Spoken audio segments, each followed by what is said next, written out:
নমস্কার, আমি গোবিন্দ ব্যানার্জি। আর আপনারা দেখছেন পাথফাইন্ডার, আমার নতুন চ্যানেল। আজকে 3 দিন বয়স, সাবস্ক্রাইবার শূন্য। কিন্তু সাবস্ক্রাইবার থাক বা না থাক, ভিডিও কিছু অবশ্যই করতে হবে। বর্তমান পরিস্থিতির উপর ভিত্তি করে যে বিষয়গুলো আপনাদের মনে বিভিন্ন সময় প্রশ্নের সৃষ্টি করেছে, সেই প্রশ্নের সঠিক জবাব এটা আমি মনে করি আমার কাছে যদি থাকে তাহলে আমি দেব, যদি অন্যদের কাছে থাকে তাহলে তারা দেবেন, কারণ মানুষকে এগুলো জানানোর দরকার। আজকে প্রথম যে ভিডিওটা নিয়ে আমি হাজির হলাম সেটা হলো বাংলাদেশ প্রসঙ্গ। এই মুহূর্তে আন্তর্জাতিকভাবে যে নিউজটা বিভিন্ন মাধ্যমে ঘোরাফেরা করছে সেটা হলো ভারতকে বাংলাদেশ দখল করেছে। হ্যাঁ, প্রশ্ন এটাই, আন্তর্জাতিকভাবে এই জিনিসটা ঘোরাফেরা করছে। এখন বলি যে না, ভারত বাংলাদেশ দখল করেনি, তবে বাংলাদেশ দখল করেছে ভারতের যে শিলিগুড়ি করিডোর, যেটা চিকেন নেক বলে পরিচিত, সেখানে বাংলাদেশের সীমানায় অসমর্থিত সূত্রে যে খবরটা পাওয়া গেছে সেটা হলো বাংলাদেশের অভ্যন্তরে 40 কিলোমিটার ভারতীয় সেনাবাহিনী দখল করে নিয়েছে, যার পরিপ্রেক্ষিতে এখন চিকেন নেকের দৈর্ঘ্য হয়ে গেছে 62 কিলোমিটার, কারণ ওখানে ছিল 22 কিলোমিটার আর সাথে যুক্ত হয়েছে 40 কিলোমিটার। তাহলে চিকেন নেকের এখন দৈর্ঘ্য হয়ে গেল 62 কিলোমিটার। আবার বাংলাদেশের একটি ইউটিউবার, একজন খুবই নামী ইউটিউবার, যার ব্লগ আমি দেখি, যার ভিডিও আমি দেখি, সাজ্জাদ কাদির, তার পোস্টে দেখলাম 200 কিলোমিটার। তিনিও বলেছেন অসমর্থিত সূত্রে। কিন্তু মজার বিষয় হচ্ছে এই বিষয়টা নিয়ে ভারত কিংবা বাংলাদেশ এবং বাংলাদেশের প্রধান উপদেষ্টা কেউই কিন্তু মুখ খুলছে না। বাংলাদেশ মিডিয়ায় খবরটি সেভাবে প্রচারিত হয়নি এবং জনগণকে এই বিষয়ে জানতে দেওয়া হচ্ছে না। এখন প্রত্যেকটা রটনার পিছনে কিছু না কিছু সত্য ঘটনা তো অবশ্যই থাকে, এটা তো স্বীকার করতে হবে। কিছু তো হয়েছে সেখানে। এখনই কি হয়েছে এই বিষয়টা একটু খোঁজখবর নিতে যেটা আমি দেখলাম, হ্যাঁ, সত্যি সত্যি ভারতীয় সেনাবাহিনী বাংলাদেশের অভ্যন্তরে বর্তমানে অবস্থান করছে এবং কত কিলোমিটার যে তারা দখল নিয়েছে এটা ভারতীয় কোনো গণমাধ্যম কিংবা সরকারিভাবে কোনো কিছুই জানানো হয়নি। তাহলে অ্যাকুরেট জানা যাচ্ছে না। এখন দৃষ্টিটা বাংলাদেশের দিকে। বাংলাদেশ কি বলছে? বাংলাদেশ যে ভারতীয় সেনা বাংলাদেশের মধ্যে ঢুকেছে এই বিষয়ে সেভাবে সুস্পষ্টভাবে কিছু বলছে না, কারণ এটা উত্তরবঙ্গের বিষয়, বাংলাদেশের উত্তরবঙ্গের বিষয়, এবং যে এলাকাটা নিয়ে বলা হচ্ছে ওই এলাকাটা কিন্তু অরিজিনালি অনেকটা জনমানব শূন্য। ওখানে কিন্তু বসতি খুব কম, খুব কম। এটা অরক্ষিত বাংলাদেশের জন্য। আর ভারতের কাছে এটা সব থেকে বেশি গুরুত্বপূর্ণ কিসের জন্য? যে এই অঞ্চলটা দখল নেওয়া, কারণ 7 সিস্টার্সকে সুরক্ষিত রাখার জন্য।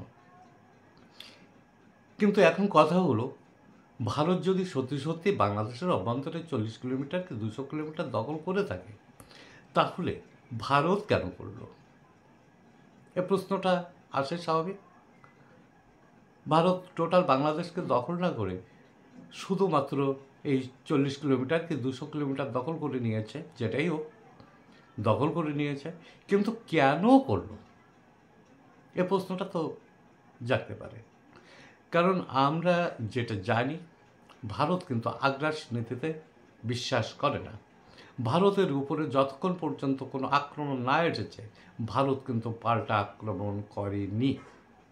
তাই সেটা কার্গিল হোক আর কাশ্মীরের অন্য অঞ্চল হোক, পহেলগাঁও হোক, পুলওয়ামা হোক, যেটাই হোক, ভারত কিন্তু কখনো আগে আক্রমণ করেনি।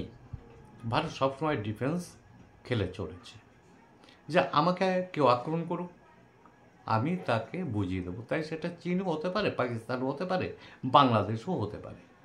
কিন্তু বাংলাদেশ তো আক্রমণ করেনি, তাহলে কেন ভারত বাংলাদেশের কিছু অঞ্চল দখল করে নিচ্ছে?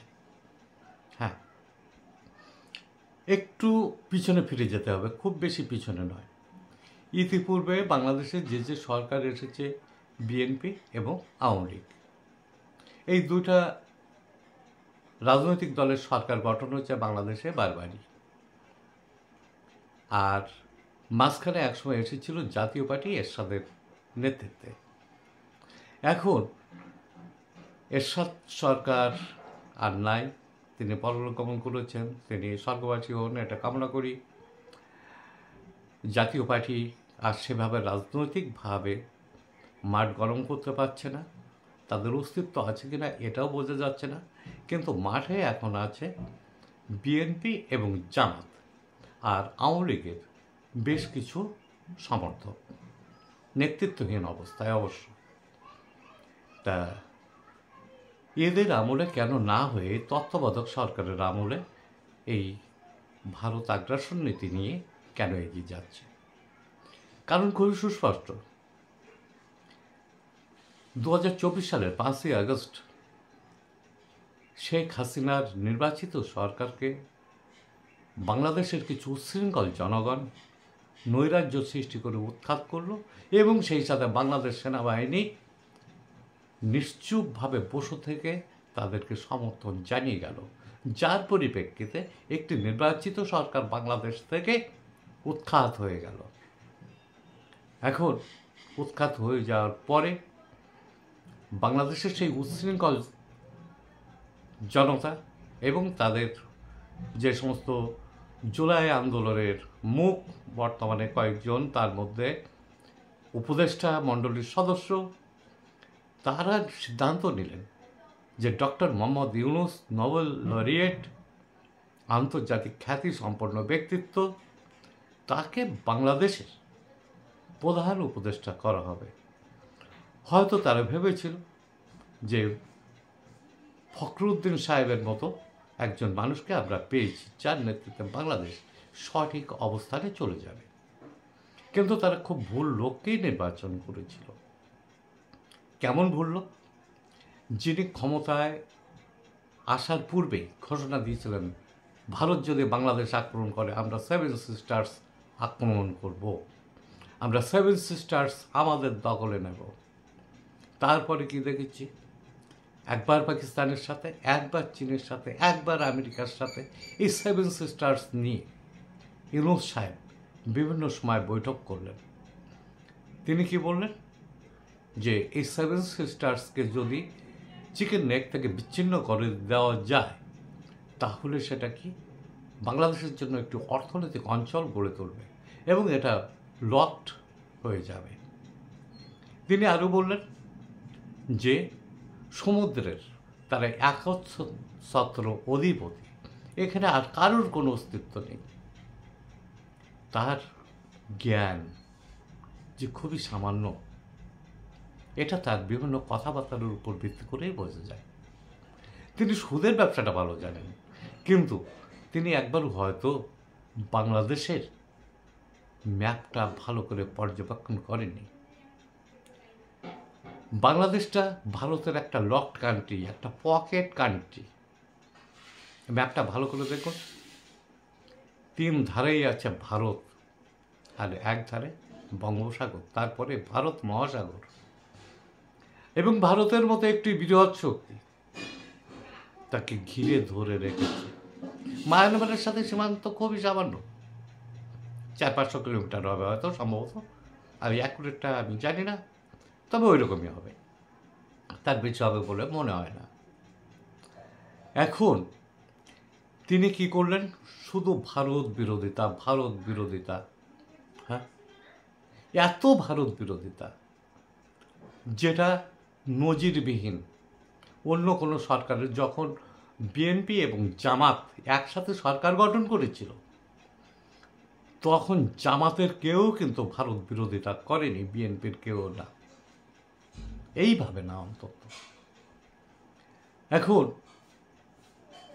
ইউনূস সরকার জনগণকে কিছু তো দিতে হবে, তাই দিলেন কি? ভারত বিরোধিতা। এবং সেই সাথে সাথে কি হলো? বাংলাদেশের যে সমস্ত জঙ্গি গোষ্ঠী এবং জঙ্গি মনোভাবাপন্ন মানুষজন আছেন, ব্লগার আছেন, যারা সোশ্যাল মিডিয়ায় অ্যাক্টিভ থাকেন, তারা হুমকি ধমকি দেওয়া শুরু করলো, ভারত বয়কট করো, আর গ্যাস লাইন কেটে দাও, হ্যাঁ, ভারতকে করিডোর দেওয়া যাবে না, রেল লাইন করা যাবে না। হ্যাঁ, এক এক করে সমস্ত প্রজেক্ট বন্ধ হয়ে গেল। এর মধ্যে কিছু জঙ্গি আবার হুঁশিয়ারি দিলেন, 50 লক্ষ জঙ্গি নিয়ে আমরা ভারতে ঢুকে যাব। হ্যাঁ, একজন তো বলেই বসলো, আমি বাইকে বোমা বেঁধে নিয়ে সোজা কলকাতায় ঢুকে যাব, সেনাবাহিনীর ঘাঁটিতে যেয়ে কী করব? মানব বোমা হয়ে বিস্ফোরিত হয়ে যাব, ভারতের সেনাবাহিনী সব মরে যাবে। আরে হুজুরের দল, হ্যাঁ, কথা বলার হিসাব 5টা। আরে ভারত কি আগে সেই জিনিসটা জান, তারপর আক্রমণ করতে হয়, অস্তিত্ব বিলীন করে দেবে। বাংলাদেশ বলে কোনো যে একটা রাষ্ট্র আছে মানচিত্রে, এটা থাকবে না। ভারত যদি মনে করে বাংলাদেশকে 24 ঘন্টার মধ্যে দখল নেব, তা ভারতীয় সেনাবাহিনী সেটা 24 ঘন্টা নয়, 4 ঘন্টায় সেটা দখল নিয়ে দেখিয়ে দিতে পারে। এই কথাটা অন্তত মনে রাখা উচিত যে নরেন্দ্র মোদীকে মারার জন্য আমেরিকান CIA বাংলাদেশে বসে প্রোগ্রাম করছিল, তা তাকে কি হলো? হোটেলে, হ্যাঁ, এখন যমরাজের টিকিট ধরিয়ে দেওয়া হলো। 17 জন এইরকম মিশনে যারা অংশ নিয়েছিল, তুর্কির 5 জন, পাকিস্তানের 5 জন, আর আমেরিকার 7 জন, এই 17 জন, এই 17 জনকে নিকেশ করে দিয়ে দিল। তার কোনো হিসাবে আসেনি, খরচের খাতায় শুধু নামটাই যুক্ত হলো, কিন্তু কিভাবে হলো না, ধরার কোন কায়দা নেই। তাহলে ভারত হলো এই লেভেলের। আর ইউনূস বেটা, তুমি কি করতে চাচ্ছ? তুমি 7 সিস্টার্স কেড়ে নিচ্ছ। হ্যাঁ, ভারত কিন্তু মুখে কিছু বলে না, ভারত যেটা করে একদম মনে মনে। ভারতের প্রধানমন্ত্রী নরেন্দ্র মোদীর কাছ থেকে আপনার কি বাংলাদেশ সম্পর্কে কোনো হুঁশিয়ারি কোনোদিন শুনেছেন? একটা ভিডিও ক্লিপও কি দেখাতে পারবেন? না, পারবেন না। শুধুমাত্র এক জায়গায় তিনি হুঁশিয়ারি দিয়েছিলেন, পহেলগাঁওতে, যে ওরা আমাদের ধর্ম দেখে মেরেছে, আমরা ওদের ধর্ম দেখে মারব।